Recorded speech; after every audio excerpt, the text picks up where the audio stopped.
हाँ, नमस्कार दोस्तों, मैं विपिन पांडे, आपका अपना channel zero to hero classes में मैं आपका हार्दिक स्वागत अभिनंदन करता हूं।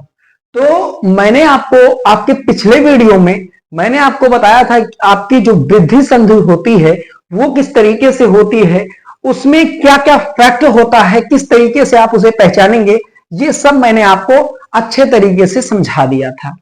आज मैं आपको बताने वाला हूं, हाँ, आज मैं आपको बताऊंगा यड़ संधि।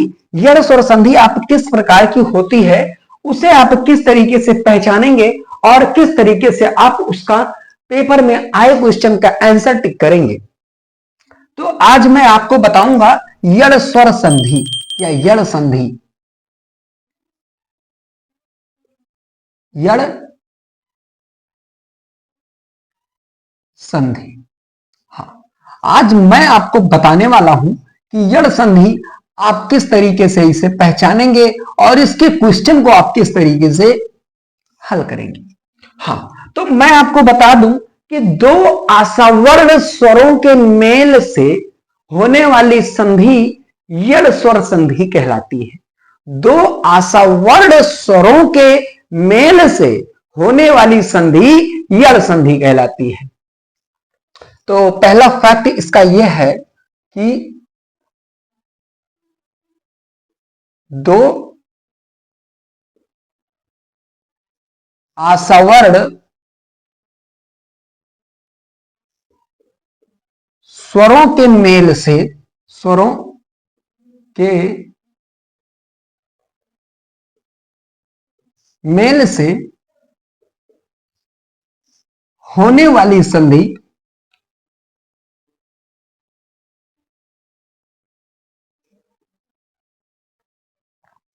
संधि या इससे निर्मित होने वाली संधि यड़ संधि कहलाती है। यड़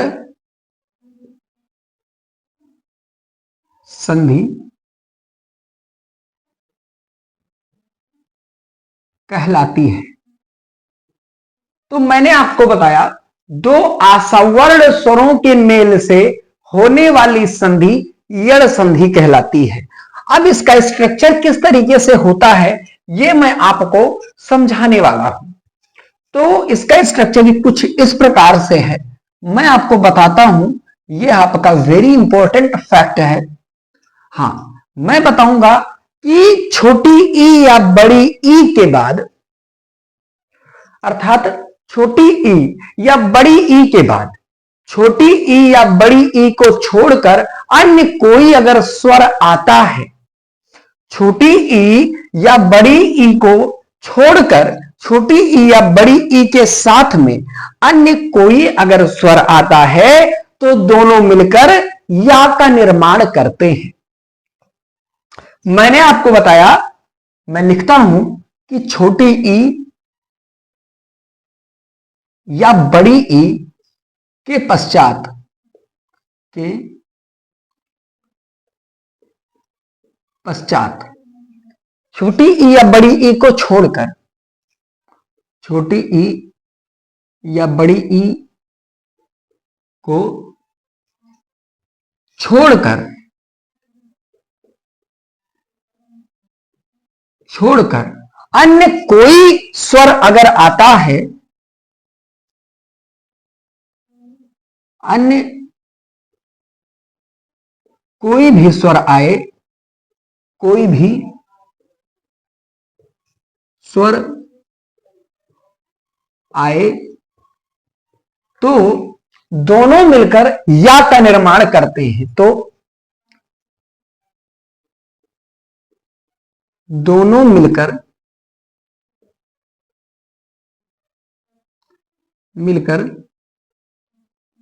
या का निर्माण करते हैं, निर्माण करते हैं। हाँ, तो मैंने आपको बताया कि छोटी ई या बड़ी ई के पश्चात छोटी ई या बड़ी ई के पश्चात छोटी ई या बड़ी ई को छोड़कर अन्य कोई भी स्वर आए तो दोनों मिलकर या का निर्माण करते हैं। इतना मैंने आपको समझा दिया। उसके बाद में इसका आपका अगला फैक्ट यह है, अगला फैक्ट है कि छोटा ऊ या बड़ा ऊ के पश्चात, छोटा ऊ या बड़ा ऊ के पश्चात छोटा ऊ या बड़ा ऊ को छोड़कर अन्य कोई भी स्वर अगर आता है तो दोनों मिलकर वा का निर्माण करते हैं, वा का निर्माण करते हैं। तो मैं आपको बताता हूं कि छोटा ऊ या बड़ा ऊ के पश्चात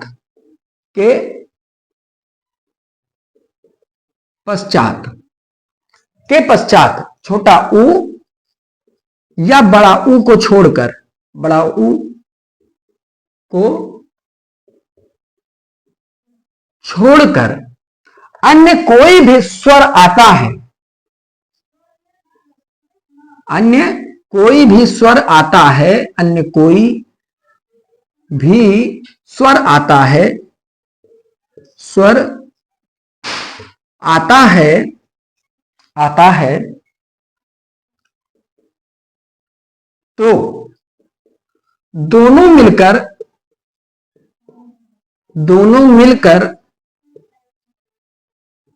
वा का निर्माण करते हैं, वा का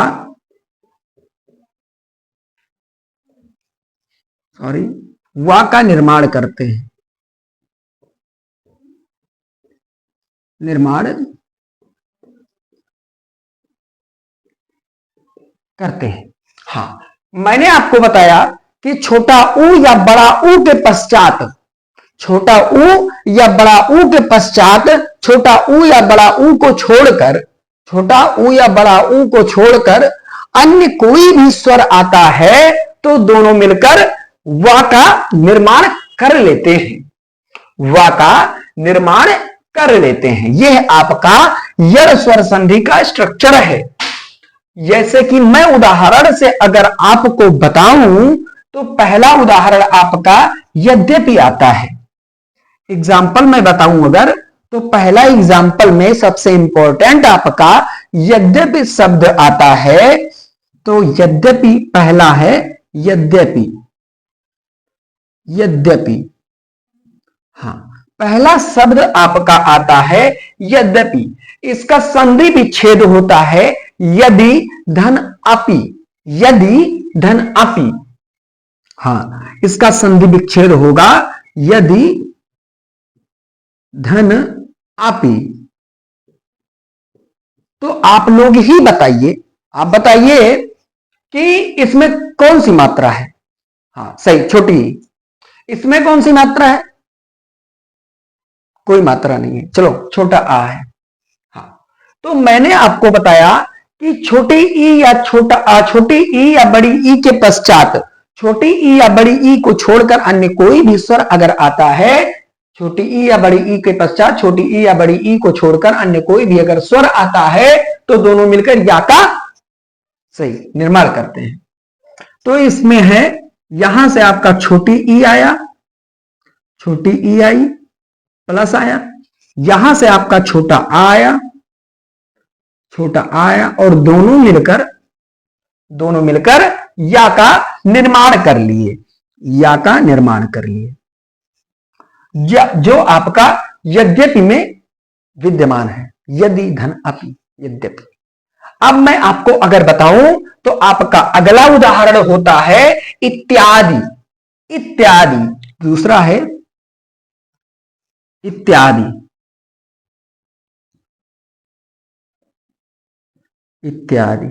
हाँ, इसका संधि विच्छेद होता है इति धन आदि, इति धन आदि, इति धन आदि, इति धन आदि, आदि। तो इसमें किस तरीके से, इसमें छोटी ई यहां से आई, छोटी ई प्लस लगा, यहां से बड़ा आ आया, दोनों मिलकर या का निर्माण कर लिए, या का निर्माण कर लिए। हाँ, अब मैं आपको अगर तीसरा बताऊं तो आपका तीसरा सबसे इंपॉर्टेंट जो आता है वो आता है प्रत्युपकार। प्रत्युपकार, प्रत्युपकार। हाँ, तीसरा है आपका प्रत्युपकार। प्रत्युपकार।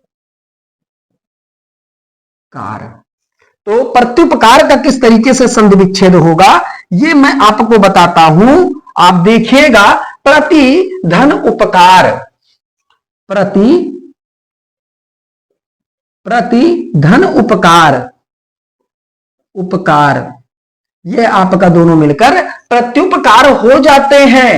तो इसमें आपकी छोटी ई और छोटा ऊ का मेल होता है। यहां से छोटी ई आती है, छोटी ई आती है प्लस में, यहां से छोटा ऊ आता है, छोटा ऊ आता है। मैंने आपको पहले ही बताया है कि छोटी ई या बड़ी ई के पश्चात ई, बड़ी ई, छोटी ई या बड़ी ई को छोड़कर अन्य कोई भी अगर स्वर आए तो या का निर्माण होता है। दोनों मिलकर या का निर्माण ही करेंगे, या। अब मैं आपको इसके आगे बताऊंगा। आपका चौथा जो आता है वो आता है न्यून, नी धन ऊन। ये आपका विसर्ग में जाता है, लेकिन अगर आपका ऑप्शन में यड़ स्वर संधि भी रहता है तो आप पहली प्राथमिकता तो आप विसर्ग को देंगे, लेकिन अगर आपका विसर्ग उसमें नहीं है तो आप यड़ स्वर संधि लगाएंगे। चलो न्यून बताता हूं। चौथा है आपका न्यून, न्यून। तो न्यून का संधि विच्छेद नी धन ऊन होगा, नी धन ऊन होगा। हाँ, नी धन ऊन होगा। और इससे किस तरीके से निकलेगा आपका संधि विच्छेद? नी धन बड़ा ऊ निकलता है, यानी कि यहां से आपका छोटी ई निकलेगा और यहां से आपका बड़ा ऊ निकलेगा, और दोनों मिलकर या का निर्माण कर लेंगे, या का निर्माण कर लेंगे। हाँ, तो मैंने आपको बताया, मैंने आपको समझाया कि आपका इस तरीके से आपका यड़ स्वर संधि होती है, यड़ स्वर संधि होती है।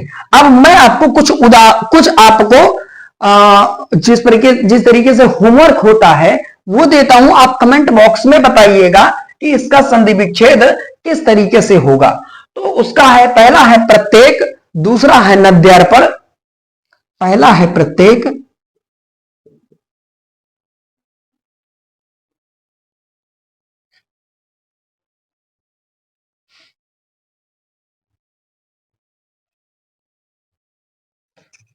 पहला है प्रत्येक,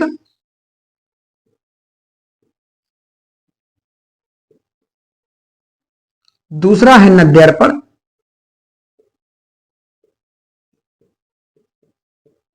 हाँ।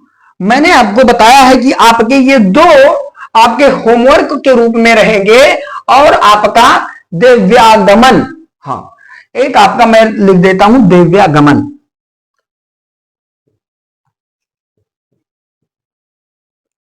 ये आपको इतना आपको होमवर्क में बताना है कि इसका संधि विच्छेद किस तरीके से होगा, इसका संधि विच्छेद बताना है, संधि विच्छेद बताना है, संधि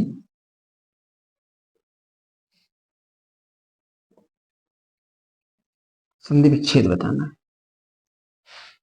ये हटा दूं, कोई मतलब नहीं इसका।